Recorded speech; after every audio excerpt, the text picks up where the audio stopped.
क्या आप जानते हैं कि इजिप्ट के चारों ओर 144 से भी ज़्यादा पिरामिड बिखरे हुए हैं? और क्या आपको ये पता है कि वो इजिप्शियंस ही थे जिन्होंने टूथपेस्ट का आविष्कार किया था? वो डेंटल हाइजीन के बारे में काफ़ी ज़्यादा सीरियस थे। पेस्ट बनाने के लिए वो बैल के हूब्स के पाउडर, राख, जले हुए अंडे के छिलके जैसी सामग्रियों का प्रयोग करते थे। तो आइए आज मैं आपको इजिप्ट के बारे में 10 ऐसे ही रोचक तथ्य बताती हूँ। नंबर 1, इजिप्ट में जानवरों को देवताओं के अवतार के रूप में देखा जाता था। वे बिल्लियों के बहुत शौकीन थे और उन्हें पेट्स के रूप में रखना पसंद करते थे।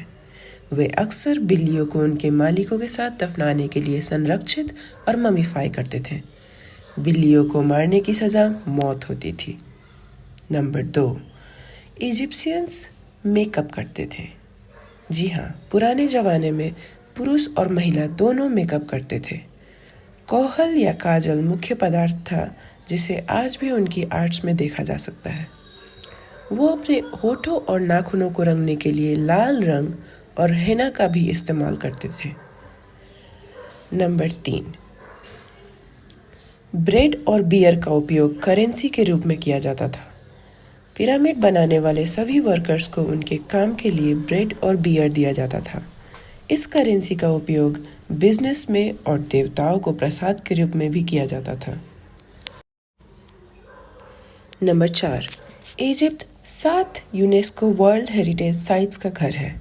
जी हाँ, इजिप्ट के पास देने के लिए बहुत कुछ है। वो 7 साइट्स हैं: Abu Mena, historic Cairo, Abu Simbel, Saint Catherine, Wadi al Hitan, Memphis and its necropolis और ancient Thebes. Number 5, Cleopatra Egypt की नहीं थी। इजिप्ट के बारे में एक और इंटरेस्टिंग फैक्ट यह है कि एंशिएंट इजिप्ट की सबसे प्रसिद्ध हस्तियों में से एक क्लियोपेट्रा वास्तव में ग्रीक है, इजिप्शियन नहीं। नंबर 6, 95% इजिप्शियंस नाइल नदी के किनारे रहते हैं। क्या आप जानते हैं कि दुनिया की सबसे लंबी नदी इजिप्ट में है?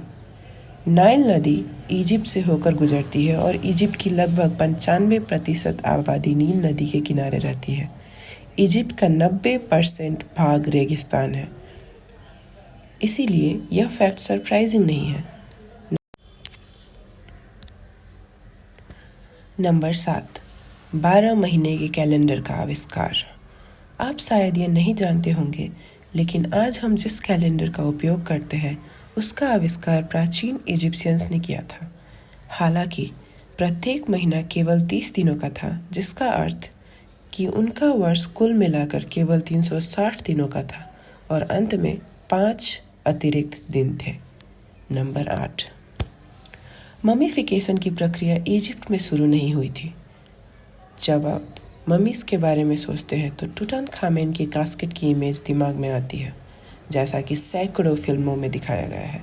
हालांकि ममीकरण की प्रक्रिया वास्तव में इजिप्शियन द्वारा किए जाने से लगभग 2000 साल पहले साउथ अमेरिका में चिचोरो नाम के एक ट्राइब द्वारा अपनाई गई थी। नंबर 9, महिलाओं को प्रॉपर्टी रखने का अधिकार था। जी हाँ, प्राचीन इजिप्ट बहुत ज़्यादा फॉरवर्ड थिंकिंग था। महिलाओं को न केवल संपत्ति खरीदने और बेचने की अनुमति थी, बल्कि वे अपना खुद का बिजनेस कर सकती थी और यहाँ तक कि देश पे शासन भी कर सकती थी। नंबर 10, एक नई राजधानी।